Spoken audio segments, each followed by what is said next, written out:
నారాయణం నమస్కృత్య నరం చైవ నరోత్తమం దేవీం సరస్వతీం వ్యాసం తతో జయం ధీరయేత్. శ్రీ గరుడ పురాణంలో ఆచారకాండం పంచయజ్ఞాల గురించి చెప్తున్నారు. మనం చెప్పుకున్నాం కదా, పంచయజ్ఞాలన్నీ రోజు చేయాలని చెప్తున్నాం కదా. అవే ఇంకొకసారి ఇందులో మనం శ్రీ గరుడ పురాణంలో విందాం. మనకి ఏం చెప్తారంటే, ఏదైనా సరే ఆ భగవంతుడే ఆ రూపంలో ఉన్నాడు అని చెప్తారు. ఇప్పుడు ఒక శ్లోకం మనం చదువుతుంటే ఆ శ్లోక రూపంలో భగవంతుడు ఉన్నాడు అంటారు. అలాగే ఒక పుస్తకాన్ని మనం పూజించమని ఎందుకంటారు? ఆ పుస్తక రూపంలో భగవంతుడు ఉన్నాడు, శబ్ద రూపంలో ఉన్నాడు. అలాగా ఇక్కడ మనకి ఏం చెప్తున్నారు? ఎవరైతే గృహస్థాశ్రమంలో ఉన్నారో వాళ్ళు సత్కర్మలు చేయాలనుకుంటున్నారు, ఆ తర్వాత ముక్తిని పొందాలనుకుంటున్న వాళ్ళు ఏం చేయాలట? ఈ పంచయజ్ఞాలు అనే వాటిని చేయాలట. ఈ పంచయజ్ఞాలు కూడా ఏమంటున్నారు? దేవయజ్ఞం, పితృయజ్ఞం, భూతయజ్ఞం, బ్రహ్మయజ్ఞం, మానుషయజ్ఞము. ఈ అన్నిట్లో యజ్ఞము అనే పేరుంది కదా. ఈ యజ్ఞము అంటే ఈ యజ్ఞస్వరూపంగా ఇది ఏం చేసినా సరే అది విష్ణువేనంట. విష్ణువే ఆ రూపంలో ఉన్నాడంట. అందుకని మనం ఈ యజ్ఞాలు ఏం చేసినా సరే ఆ విష్ణువునే పొందుతున్నాం. రెండోది ఏంటి? పంచయజ్ఞ ప్రియ అని చెప్పేసి అమ్మవారికి లలిత సహస్రనామంలో ఒక నామంగా ఉంది కదా. అంటే ఎవరైతే ఈ పంచయజ్ఞాలను చేస్తారో వాళ్ళే అంటే అమ్మవారికి చాలా ఇష్టం అని చెప్పడం అనమాట.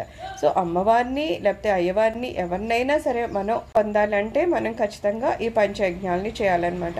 రాజ్యాలు ఉండేవి, రాజులు ఉండేవారు, లేకపోతే రాక్షసులు ఉండేవారు. ఇలా ఉన్న యుద్ధం అనేది జరుగుతూ ఉంటే వాళ్ళ అంటారు రాజుల మధ్య జరిగేది తప్పితేనంట ఆ రాజ్యంలో ఉన్న ప్రజల మీదకి వాటి యొక్క ప్రభావం ఏమి ఉండేది కాదంట. అందుకని ప్రజలు ఏం చేయాలో అవి చేస్తూ ఉండేవారంట.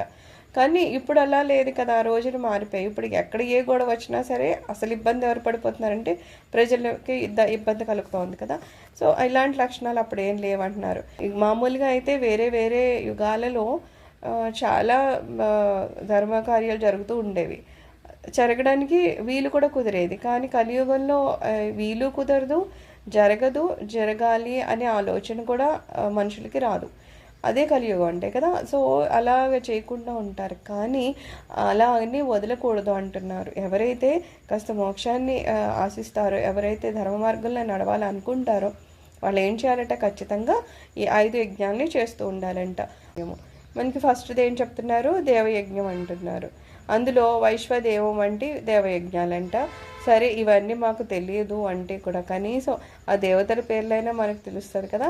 అలాగా ఆ దేవతలకి యజ్ఞాలు చేస్తున్నారు అని ఎవరన్నా అంటే వాళ్ళకి కొంత ధన సహాయమో లేకపోతే ఇంకేమైనా మనం సహాయం చేయగలిగితే అవి వాళ్ళకి సమకూర్చాలంట. లేదండి ఆ మాత్రం కూడా మేము చేయలేము అంటే కనీసం వాళ్ళు చేస్తున్నప్పుడంట కూర్చొని చూసి ఆనందించాలంట. అలా చేస్తే కూడా ఎవరైతే చేస్తున్నారో వాళ్ళతో సమానమంట. మనం కూర్చొని అంతే నిష్ఠతో కనుక అది చూస్తున్నామంటే ఆ మంత్రాలు అవి మన చెవిలో కూడా పడతాయి కదా. సో అలా కూడా మనము ఆ యజ్ఞం చేసిన దానికి సమానం అయిపోతామంట. అంతేగాని యజ్ఞాలు చేసే వాళ్ళని నిందించకూడదు. కొంతమందికి తెలియక ఏం చెప్తారు, అసలు ఏమన్నా బుర్ర ఉందా ఏంటో, ఆవు నెయ్యిని ఊరికినే వేస్ట్ చేస్తారు, అందులో వేస్తారు మంచి మంచి పట్టు చీరలు అవన్నీ ఏంటో అగ్నికి ఆహు చేస్తారు, ఏం చేస్తారో ఏంటో అని అంటూ ఉంటారు. ఎందుకంటే దానిలో ఏంటి జరుగుతుంది అనేది వాళ్ళకి తెలియదు కాబట్టి. అలాగా తెలియనప్పుడు ఏం చేయాలి? తెలిసిన వాళ్ళని కనుక్కోవాలి. పెద్దలు చాలామంది ఉంటారు తెలిసిన వాళ్ళు కనుక్కుంటే వాళ్ళు చెప్తారు. కానీ అది చేయకుండా ఊరికనే నిందించి లేకపోతే అపహాసం చేస్తే ఏమవుతుంది అంటున్నారు?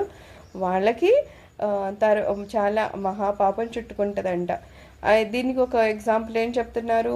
విశ్వామిత్రుడు ఒకసారి యజ్ఞం చేస్తుంటే రాక్షసులు పాడు చేస్తున్నారనే కదా రాముడిని తీసుకుని వెళ్తారైనా. అప్పుడు సుబాహు మారీచులు అనేవాళ్ళు అక్కడ యజ్ఞాన్ని ఎలా పాడు చేయాలని చూస్తూ ఉంటే అప్పుడు రాముడు వాళ్ళని చంపేస్తారు. అయితే రాముని చేతిలో చనిపోయారు కాబట్టి వాళ్ళకి మోక్షం వచ్చేసింది. కానీ మరి ఇప్పుడు ఏమవుతుంది? అలాగ యజ్ఞాలు చేస్తున్నారు, రాముడు వచ్చి మనల్ని చంపట్లేదు కాబట్టి అలా నిందించే వాళ్ళకంట భయంకరమైన రోగాలు కష్టాలు వస్తాయంట. ఆ తర్వాత అంత భయంకర రోగాలతో వాళ్ళు చచ్చిపోయినా సరే తర్వాత మళ్ళీ నరకానికి వెళ్ళి మళ్ళీ ఆ నరకాలని అనుభవించాల్సి వస్తుందంట. అందుకని ఏమంటున్నారు? యజ్ఞాలని మనం ప్రోత్సహించాలే తప్పితే మనము తెలియక వాటి గురించి ఏది తప్పుగా మాట్లాడకూడదు. అలాగే మనకి కుదిరినప్పుడల్లా యజ్ఞం మనం కూడా చేయాలి. హోమాలు అంటారు కదా, అవి కూడా మనము ఒకవేళ మనకి వస్తే మనం చేయడం, లేదు రాదంటే ఏ పండితులతోనో చేయించుకోవడం. లేదండి అంత ఆర్థిక పరిస్థితి బాగాలేదు అనుకుంటే ఎవరైనా చేస్తున్నారన్నా సరే వాళ్ళకి కాసింత దాని సహాయం చేయడము, అది చేయలేమంటే వెళ్ళి కూర్చొని ఆనందించడం, ఇవన్నీ చేయడాన్ని ఏమంటారంట? దేవయజ్ఞము అంటారంట. తర్వాతది ఏంటి? భూతయజ్ఞము.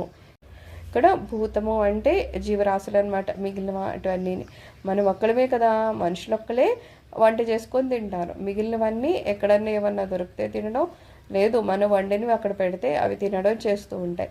సో అలాగా మనం వంట చేయగానే ముందు కొంతగా వాళ్ళకి తీసి పెట్టమని చెప్తారు కదా, అలాగా పక్షులకి వాటికి పెట్టే ఆహారాన్నే భూతయజ్ఞము అని అంటారంట. కాకులకి కుక్కలకి పెట్టడం, ఆవులకి పెట్టడం, ఇవన్నీ మనకి ఆల్రెడీ ఆచారంగా వస్తున్నవి. అలా అలా వాళ్ళకి పెడుతూ ఉండాలంట రోజును. ఇక్కడ ఏమంటున్నారు? కాకులకి కుక్కలకి పక్షులకి ఇలా వీటికైతే మనము పెట్టచ్చంట, కానీ పిల్లుల్ని పెంచుకోవడం, పిల్లులకి ఏమన్నా ఆహారం పెట్టడం అనేది మాత్రం పాపంగా పరిగణిస్తున్నారంట. అయితే కాకులకి పెట్టచ్చంట. కాకులు పితృదేవత స్వరూపం అంటాం కదా, అందుకని వాళ్ళకి మనం అన్నం పెట్టచ్చు. అలాగే పక్షులకు కూడా బియ్యం గింజలు అవి వేస్తూ ఉంటే ఆ గింజలు అవి వచ్చి తింటూ ఉంటాయి కదా, వాటిని కూడా భూతయజ్ఞం అంటారు. పిల్లుల్ని అదిని ఇళ్లల్లోకి రానివ్వకూడదంట. ఏం లేదు, అవి వాటిలో సూక్ష్మ క్రిములు అయి ఉంటాయి కదా, ఆ జంతువులు ఎక్కడెక్కడో తిరుగుతూ ఉంటాయి, వాటి శరీరం మీద సూక్ష్మక్రిములు అయి ఉంటాయి.